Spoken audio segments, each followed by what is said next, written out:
Hi guys. Welcome to a special it feels weird to call it a special edition Classroom Crush. Listen, this is going to be a serious episode. Talking about some serious things, so I'll just get it out of the way right now and throw a trigger warning out there for assault and overdose and drug use, and like stuff like that. But we're gonna start by saying I'm great. I'm not great, but I'm good. I'm okay. I'm here. So basically, it's been a weird last couple of weeks. I feel like I've been on a bit of an upswing as of late.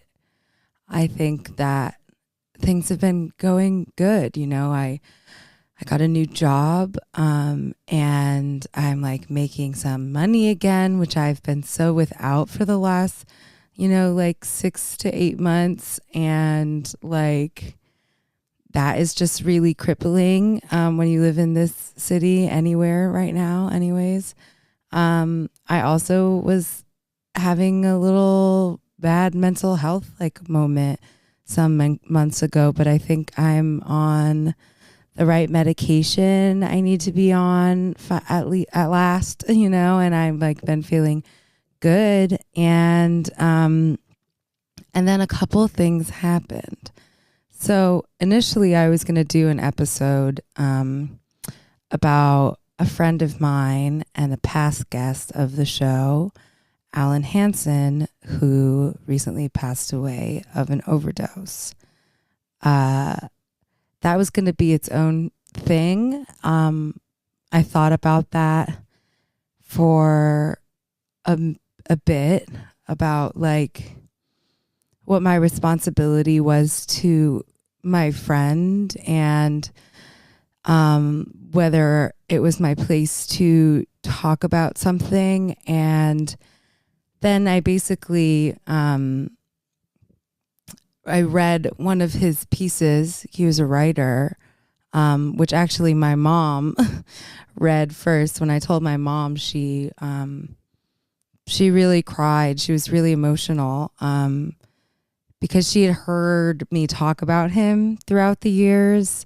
And, she's been the recipient of many an Hanson content, and she said she really thought she understood the essence of him. And when I told her what happened, she just like broke down and cried. And she was just like, I got the sense that he was so special. And she basically admitted later to going on like this rabbit hole of his writing, because I had posted some of his writing on my Instagram. And we were talking about a piece that he did on his Substack called Take Surface Streets. That's called the Secret Silent Echo of an Overdose, What Happens to Us When We Lose Another Loved One. And I read it, and I decided that I think Alan would want his death and this overdose to be discussed as such. And I at least wanted to read this piece because Alan's one of my earlier guests. He's also obviously one of my past crushes, let's be honest. And I went back and it's fucking weird. By the way, I'm just doing all of this very off the cuff, and it's like not planned. So if it's all over the place, like that's just kind of where we're at. But like it's fucking weird. But like the day after I found out, I like went back and listened to, I didn't listen to the whole thing. I basically skipped through all my parts and just like listened to his parts. And I quickly realized I talked so fucking much and I just sound so young, and just like I can hear in my voice the nervousness to be around him and like the excitement of just like, oh, I think this person is so cool and I definitely want to impress them. And because he was and remains very cool and one of the more special people I've ever known. And like many special people, he struggled with the disease of addiction. And yeah, I'll let his, before I get into the rest, I'm just going to read this and I'll put it in the link or in the description, and you can also read Alan's writing, which I felt really emboldened to uplift. It might be a coping mechanism. I think so, probably to an extent, yes. But also, I do want you to read him. And yeah. Anyways, I'm going to read his piece now. The secret silent echo of an overdose. What happens to us when we lose another loved one? We lost another perfect person. The cycle of addiction, especially opiate use, is so often in shadow. You could be at a Tykes and get offered some wildly cut coke, maybe openly, maybe in the dining room, the bathroom fucked off, and it's a party. Everyone is having a loquaciously great time. You start running dope on foil or snorting China White or cutting Oxy. Well, now you are become death, the destroyer of worlds. And you put a needle in your arm, pull the charge and the tie, depress the plunger. Don't ever fucking tell a soul. You will evolve into some monstrous being unworthy of love, safety, and care. This admission, this honesty, this cry for help causes flee, creates a foundational dysfunction for those who may judge, who may run. And that shame, that admonishment creates secrecy and isolation. Run, hide. I would never condemn this action. I couldn't handle it myself after a while. But I still think it has its worth, especially when harm reduction and safe use protections lift you up. Homeless healthcare LA saved my life. So did a neighbor. So did my sister. So did my ex-girlfriend. All because they knew how to care for a drug user, or at the very least cared for a hurting person in their hour of need. Policy and wealthy political pricks do not. When we lose a brother or sister in this community, it is so often silent and secret.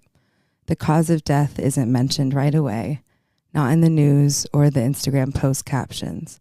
There is an ask of respect for the family's grief, of course. And then later we find out, like it was some dark shame that should be hidden and snuffed out from community knowledge. But part of harm reduction is destigmatization. Not bullshit platitudes like check in on your friends, but screaming out loud. If you are a drug user, if you are shutting down your depression with opiates or anything else, I will help you. I will accept and love you. Carry Narcan and carry hope. I don't mean to sound like a sappy son of a bitch, but we will hold each other when no one else will. The silence we seek in quieting our awful thoughts is the only silence that should be struck out when one of us dies. None of us are alone, and the culture of cutting out this part of our lives abandons those in need. I won't be a party to it. So that was written by Alan on February 24th, 2023, and he had, I think, been doing better for a while, and as far as I know, maybe gearing up to come back to Los Angeles. And on the 31st, he died of an overdose. And I'll be honest, I'm recording this September 19th. I don't know that it's completely real to me yet. I am planning to go to LA for a thing for him, and I'm wondering if it'll hit me more then. I don't know. We had a different type of relationship. maybe it's also because it's long distance that it's like he can still, it's like an idea, but I don't know. Anyways, so I was planning on talking about all of this to some extent, because I felt like that's what the piece was telling me to do, to not be silent, I guess, and not act like it didn't happen. And so I guess that's what I'm attempting to do here. And now my life has also given me something else to reckon with and decide how to share. And I've been pondering this for a minute, for a couple days. And I don't know, I guess this is what feels most natural to share stuff to the world, for me. And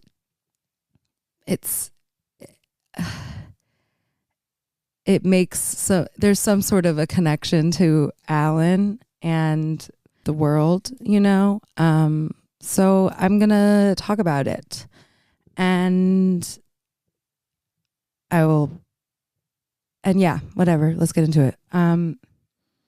So today is September 19th, 2023. So on Sunday morning, I was going to work in the morning. You know, I usually take one train, and that train was fucked up because, of course, it's fucked up. And then I took my bike to go onto a different train and blah, blah, blah, whatever. I readjusted my route. And recently, me and my boyfriend got our bikes all fixed up, and we've been riding around, and it's been really fun. And I felt like, ooh, this is going to be my biking era or something. So I rode my bike to the train, which I don't usually do, but I was excited to be doing that. And I was waiting for the train, as we do. I got on the train once it arrived, and there was a houseless man sleeping, like stretched out on one of the benches. And it was like it became a decently filled train car. So I kind of had to decide split second, like, oh, go over there to the center. New York, I don't know. People hopefully understand what I'm talking about. I could go into the center, but maybe be in people's way a little bit more. Or, oh, I could go in the corner, like little 2-seater, and I'll go there with my bike, and I'll be a little bit more out of people's way. So I did that. And I didn't totally notice the man sitting across from me, like when I was going to sit down. I noticed him once I sat and like had my bike all settled, and he appeared to be houseless. He was a little bit younger. He didn't really have anything with him, and I thought at first he was just like sleeping. His eyes seemed closed, and he was just sitting. And I was like, oh, maybe he just has his eyes closed. It's early in the morning. I didn't really think much of it. And I, at some point, decided, oh, I'm going to do my morning pages. So I like write 3 pages in the mornings. I haven't done them in a while. So I'm like, I'm just going to do my morning pages. I had decided I'm going to do them again. I basically was delaying doing my morning pages for so long because I ran out of pages in my notebook. And I was like, well, I have to get my new notebook to do my journaling. But I have like a sketchbook that I've brought with me and not utilized ever. And then I'm like, you know, I should just use this fucking sketchbook, whatever. So I'm like, I'm going to do my morning pages. And I go... I go to take my notebook out, and I'll say I had an instinct. I had a moment where I was like, maybe I shouldn't, because with my background, having lived amongst houseless people with various levels of mental stability when I was doing protest work. And just like general knowledge that I guess I've acquired through whatever the years.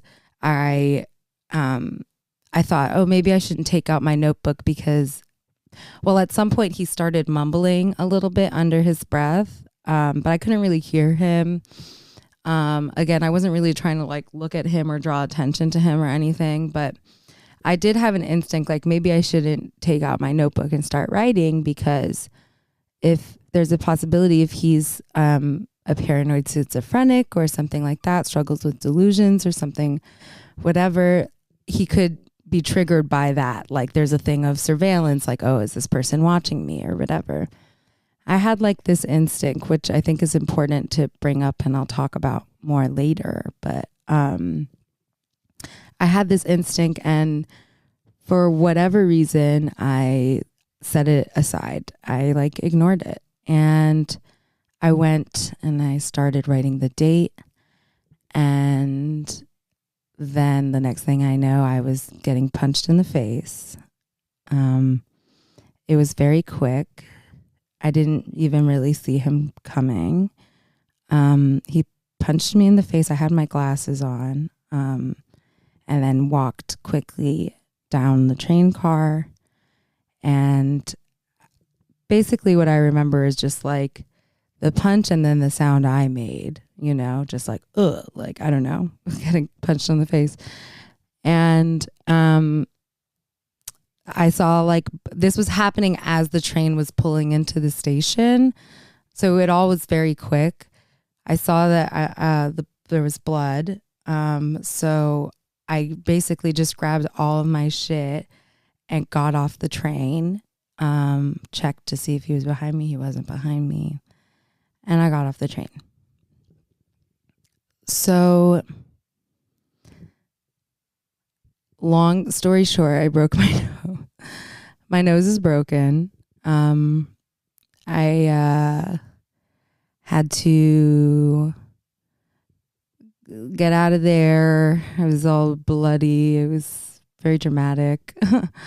And my bike, which was so annoying. I was also wearing an outfit of exclusively new clothes, like new things that I got at the thrift store, like cute. I was going to be on register at my job, and I was like, this is my day to have like a cute little outfit. And I was like really living my life. And I absolutely got blood on all of it. It was all black though, so I think it should be fine. But yeah, I was close to home. I had the bike. I called my boyfriend. He met me at home. He was coming back from somewhere late night. It was very interesting because like definitely more people saw me than helped me. Like there was not much that could have been done for me. I'm really grateful for the one man who saw me when I was leaving the train station, when he was coming into the station, and he like, there was like a group of like 3 white guys who just like walked by and like truly did not react at all. But this one black guy like kind of saw me and double taked and like called after me, and he gave me a pack of tissues, which was really helpful because I was just like using my jacket. I'm sorry if this is graphic. I'm just trying to be like honest. But it's okay. A lot of people that I've told a couple of close friends. I have asked like if people did anything on the train, and honestly, I don't even know if it registered it was really quick. It was really, really random. And this man clearly in my mind, snapped. Like it was so out of nowhere. And yeah, like we were in the corner, you know, so, and it was very quick, and it was early morning, you know, commute. People are going to work. They have their headphones on. They're asleep. I don't even know if they saw. But yeah, I walked home. There were definitely other people on my walk home when I was bloody, that saw me and didn't, but yeah, I don't know. It's what an interesting thing I'll say about that, and this is not like what the episode's about really, but an interesting thing I'll say about that is I feel like I saw people squash the instinct to check in on me. Like there was literally a guy who passed me who literally went like, are you, like he was going to say, are you okay? But he kind of kept walking and like double taked and didn't say anything and then just kept walking. I'm like, no, it makes sense for you to ask if I'm okay. I'm like really bloody and I don't look okay. Shout out to the man in front of the train station who was like in a truck and saw me outside like on my phone looking for my new boss's phone number to call him and tell him I can't come into work, tell him what happened.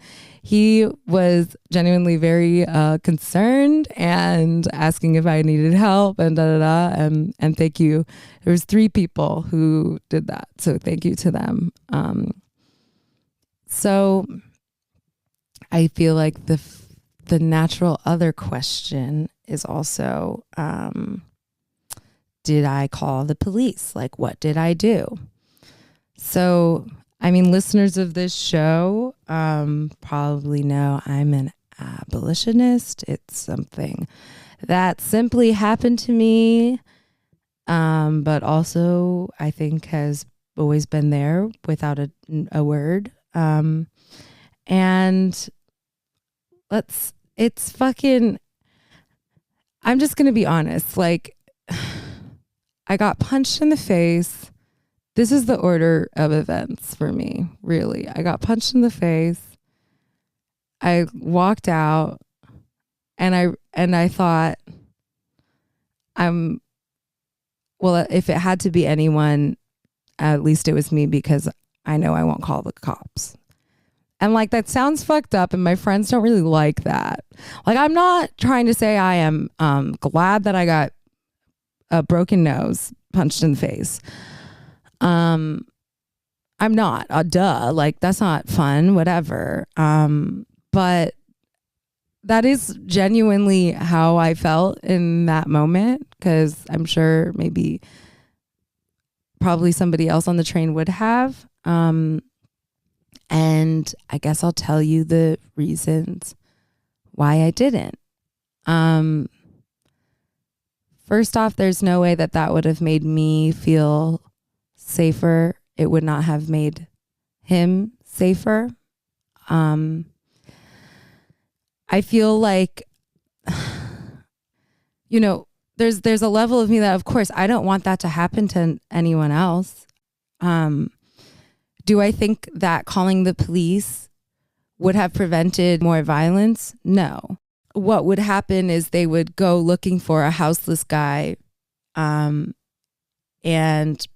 first of all, probably not find him. Let's be honest. And they would probably just put somebody else in danger. And it's not lost on me at all that some months ago, Jordan Neely was murdered on the train for being houseless and mentally unstable.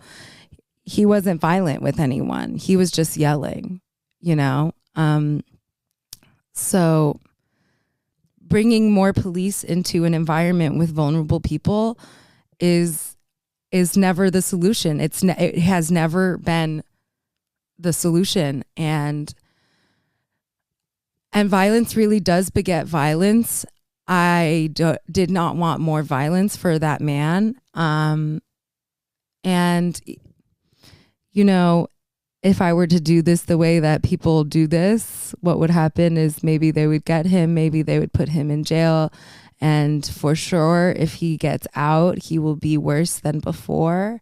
And the cycle of violence, nothing will have ended there. The world will not have been safer because of that. And it's interesting. It's fucking, you know, this is only it's Tuesday. It happened Sunday morning. So it's only like the second day since this has happened. So I'm still kind of processing stuff. But yeah, it's fucking weird. and crazy that it happened to me, it's random. It's not random. It's layered, but I feel really okay. And I feel really not angry. And I just hope people believe me when I say this stuff. Like, I called my friend who is also an abolitionist that I know from that community, and that's like how we met each other, and we're very close friends. And I felt like he could understand what I was saying. Like, I'm not mad because it wasn't personal. I'm not mad because I know that that person's reality was not my reality. Like, whoever I was to them was not me. He was not attacking me. And the truth is, and I don't blame myself for what happened to me, but the truth is I did ignore my intuition that I had about the space I was in. And part of being a practicing, abolitionist, and part of testing these things is being aware of your space and your company. And the fact of the matter is I knew that I was in his space in some way. And there's a reason that I stopped before taking out my notebook. There's a reason I had that instinct, And I'm not saying that means definitively 100% me taking out my notebook triggered him, But whatever it is, I did have a feeling. And the truth of the matter is I got to writing the 9 of the date. And then I was, punched. So things to learn from that, right? I can't cure him specifically. And I can't cure me specifically. I cannot right now, currently on my own, cure the everything that makes this country and this city fucked up. Everything that put him in the position he was in, and whatever aligned us to be on that train. So really, I blame Eric Adams, right? And everything. And I think that, I talked to my other friend about this, about just like processing these sort of feelings and this thing of like, it's so interesting that it happened to me kind of like thing, where, I don't know, I think that if we are going to move in this world, really like living our ideas, our values, in my case, that being abolition, and hopefully you listening are open to what I have to say. Part of doing that is being aware of the people that we share this place with. And the fact of the matter is there's a lot of disenfranchised people. There's a lot of people who have been failed by these structures. There's a lot of people who have been born into violence and who have been repeatedly put into a cycle of violence. And it's important to know that and move with that knowledge, not in a carceral way, but in a caring way. I'm not saying that means that I needed to run after that guy and say, how can I help you? Right. But the truth is being aware of, we are sharing this space and we are both under the cloud of, a power structure that doesn't give a fuck about us. Honestly, we're on this train at 6:50 in the morning on a Sunday. Those people don't give a fuck about us. And it's all of us. So it's not his fault. It's not my fault. But I have to move with that knowledge that there are vulnerable people around me. And something that I think is interesting is like, the only reason I put myself in that corner was because I was trying to be considerate of like other people's space, you know, but there was a relationship I had to them, and there was also a relationship I had to him. And I did feel that I was in his space. And you might say, but it wasn't his space, Rebecca. That's ridiculous. You were on a public train. You shouldn't feel like you can't take out your notebook on a public train, blah, blah, blah. Sure. But that's not the fucking world we live in. The world we live in is there are people who are, you know, suffocated by poverty and who are addicted to drugs, who are not getting the help that they need. And I know that, and you know that, and we know that. And I at least know that involving the police does not help that, does not help him, does not help me. So, yeah, I went to the ER with my boyfriend, and they were really nice. And it's weird. Everyone's being like, you're handling this so well, blah, blah, blah, blah, blah. And it's just like, I don't know. Like, I have felt like the only reason I can handle it well is because I know that person was really fucking unwell. And I am glad that I didn't put them in jail. Like, I don't know. I can't be mad. And I have a fucking killer pain tolerance. And the truth of the matter is, I've always wondered, will I ever get punched in the face? I don't see a reason for me to ever get punched in the face, because what am I doing? You know, what am I, getting in fights? No. But now I can say I could really fucking take a hit and I could have that experience, breaking my nose without knowing that I've been like hurt by a friend or something. I don't know. It's like violence against women is not funny, but I can't think about that as that. This was violence against me. Like, and I'm going to handle it however I want. And I've decided that that's, I guess, talking about it on here because I've struggled with this. I don't know. It feels weird. I have a broken nose. It is crooked.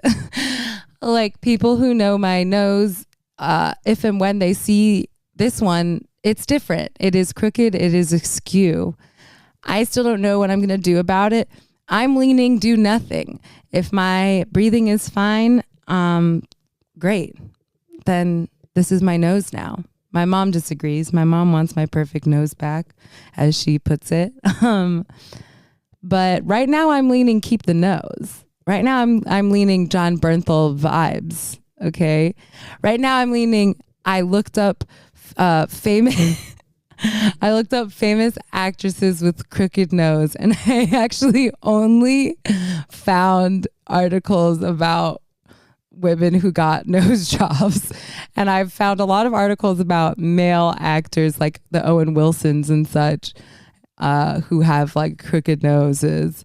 So that, if anything, only has emboldened me to keep my crooked nose, but we'll see. I have not had I haven't seen the nose doctor yet. I'm waiting for the swelling to go down a little bit. So yeah, that's why I sound like this. Anyways, I feel like, yeah,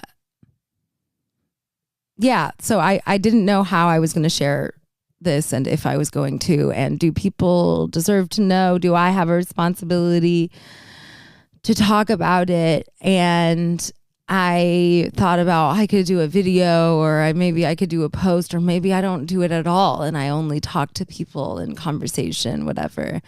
But ultimately, this is the place that I feel like I can hopefully try to be as honest and real about it all in my long form, because it's not as simple as a fucking video for TikTok or whatever the fuck. I just don't think it is. But another thing I kind of wanted to say about it is part of the reason I'm not just like doing a video or whatever and like posting the trauma is I really, really, really do not want to be adding to a narrative about violent, houseless people.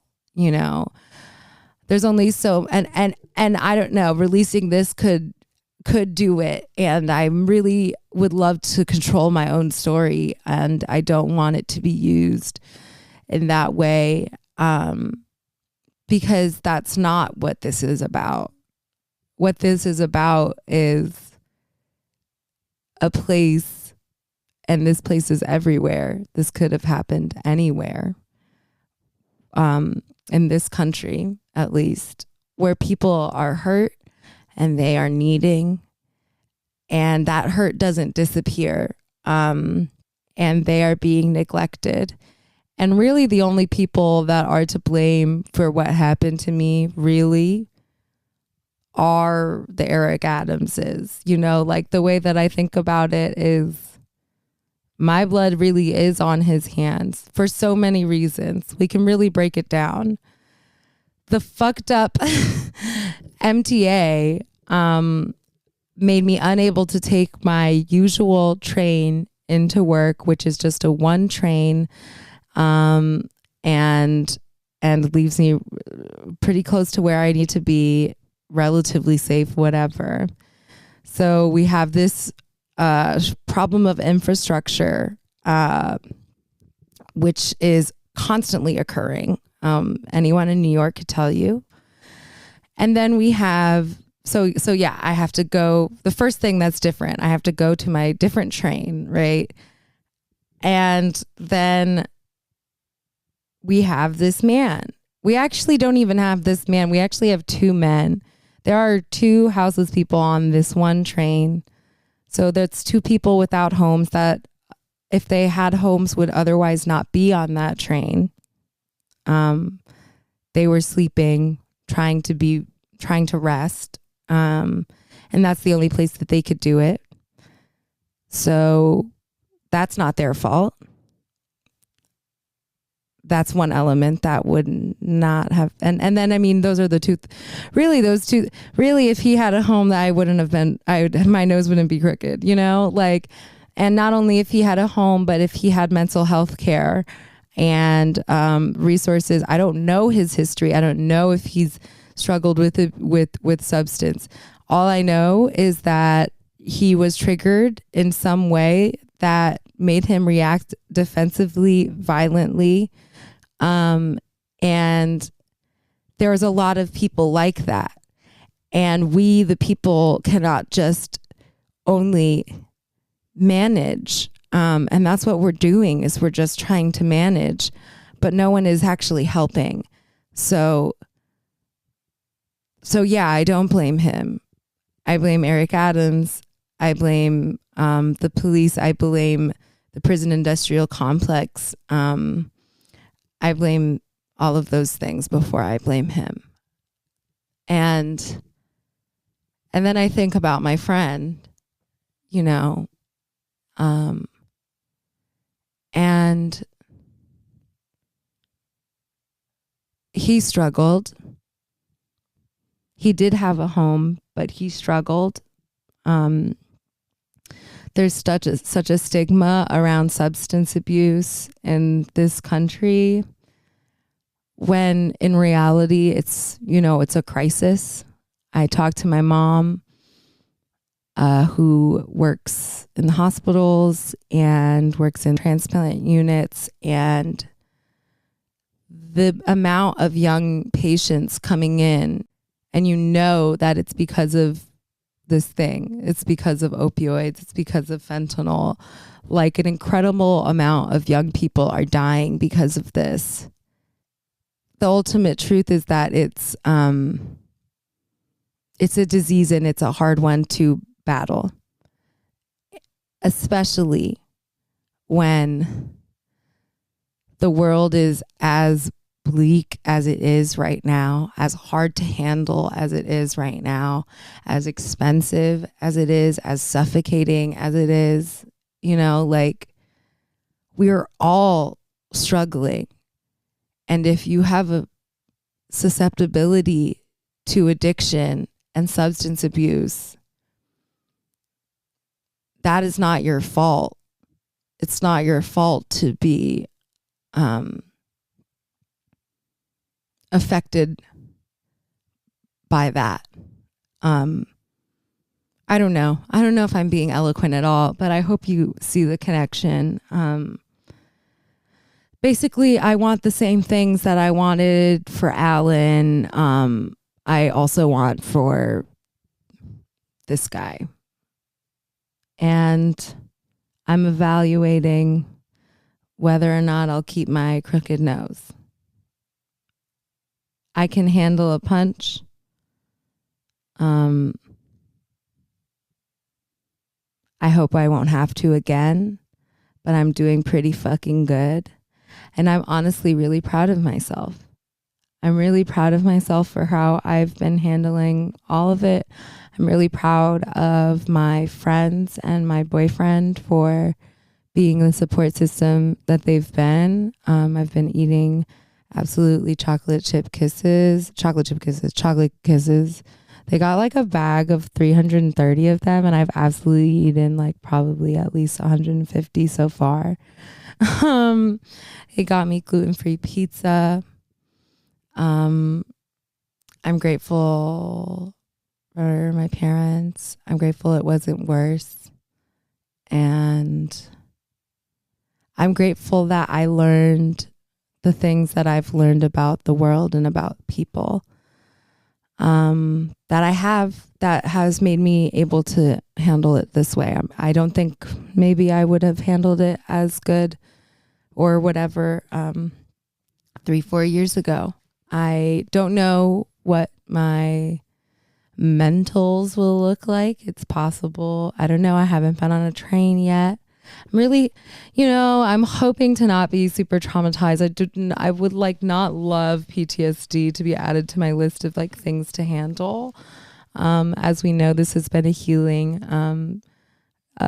year for me. So now I just have to heal my nose also. But I don't think I have to heal my spirit. I think I feel, pretty solid. And yeah, it's weird. It's not a brag, but it does feel like if someone ever questioned my, sort of values, oh, well, what if that happened to you? I can't say that at least getting punched in the assault has happened to me. That's a word I have to reckon with. I'm having trouble using it on myself. I think maybe because it's used in such a carcerally way where it's yeah, you're going to jail for X degree assault or whatever. Maybe it just feels loaded to me like that. But I think I am going to probably have to process the public nature of that happening to me. I don't know, but right now I'm mystified by the world and how it works, and I just hope that I can help by talking. I'm going to put a link of Alan's Substack. I'll be honest, I don't know that I've ever lost anyone like that, with the sort of relationship that I had to him. And I don't think it's totally processed yet. I haven't had my full on sobbing moment yet.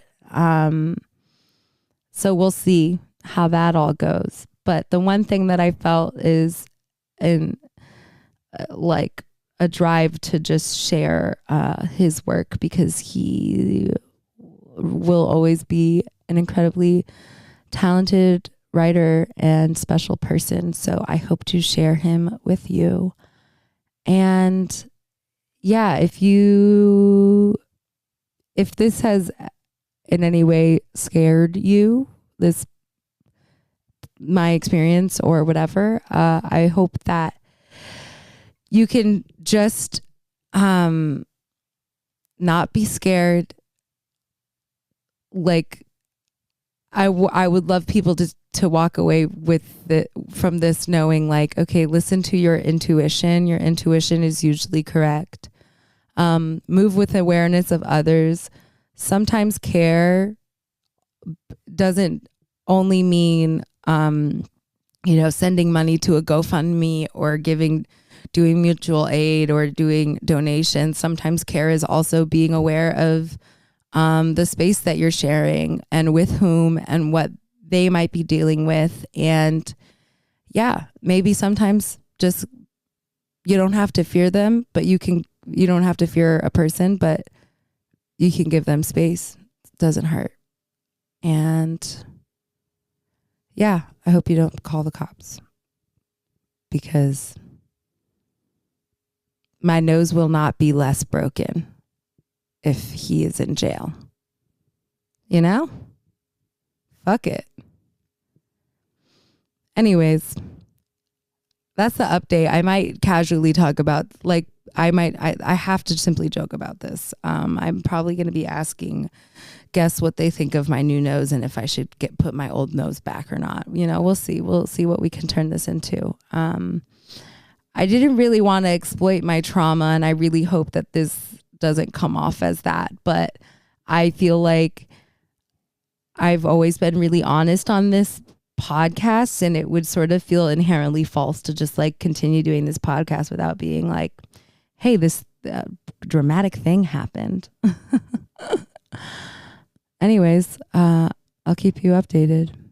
Stay safe out there. Care about each other. And yeah, that's it. Hi, so it's me from my phone. I just listened to this back. I'm about to put it out, but I'm now approaching a week from the event. I'm coming to you live from Saturday night. It's the eve of the anniversary. Okay. Some updates since I recorded this. I have been out into the world. I have been on the train. She's jumpy. And she's sad that she's jumpy, of course. But I'm doing it. I'm managing. But I really wanted to just tack something on the end of this because I was pretty fresh when I recorded this, and all of the words weren't there for me. But after thinking for some more days, I feel like what I'm trying to say with this episode, and I couldn't find the word, ironically, but it's kind of I blame capitalism. You see, it's capitalism is the word, for all of it, I blame capitalism for the housing crisis. I blame capitalism for the power of the police and the prison. I blame capitalism for opioids' grip on this country. The Sacklers. What else must we say? And yes, ultimately I blame capitalism for my broken nose. And I also wanted to say that something I forgot to mention that I think is also important, and maybe why I felt inclined to make this episode, is that Alan was one of my only friends that I knew on the West Coast who was involved with the abolition movement out there, and who was active in housing spaces, and was actually doing mutual aid, was someone I could talk to when in the real thick of it. And I think that's just important to note. I think he also wants these things that I'm talking about, which is a world in which none of us are burdened by that capitalism, which really does imprison all of us except for the ones who sit atop it. But even them too, it's all a trap. They're not a victim, but it's all a trap. I don't know if I'm being even less eloquent now, but I just wanted to say that, and that I think my real ultimate final note is that I mentioned earlier in the episode, that people saw me walking around and they didn't really help. And I said, that this isn't really what the episode is about. And I think I need to issue a correction. Looking back, actually, that's exactly what the podcast is about. Actually, the episode is about please care about each other. It's literally all we can do. And if we do it so much, and we do it in new, different ways that were not taught to us by, the things that we already know are a lie and bullshit, all of it. If we think differently and we care about each other, maybe shit could start changing. I don't think it would be in a day or a month or a year, but it can happen in small ways, and it can start with you. So, yeah, that's it. My nose hurts like a fucking bitch. The body's insane. Can I tell you? The body's insane. I'll save it for the next, for the following episodes. Next episode will be actually a pre-nose break episode. It's with Niles Abston. It was really, really fun. I meant to put it out sooner. I didn't. Things happened. Nose break. Here we are. But I am going to put it out next. So the next episode will actually be quite a fun, good episode. And he's great. But yeah, damn. You ever broke your nose? Sign into the chat. Let's talk about it. This shit's crazy. Okay, catch you on the flip side. Peace.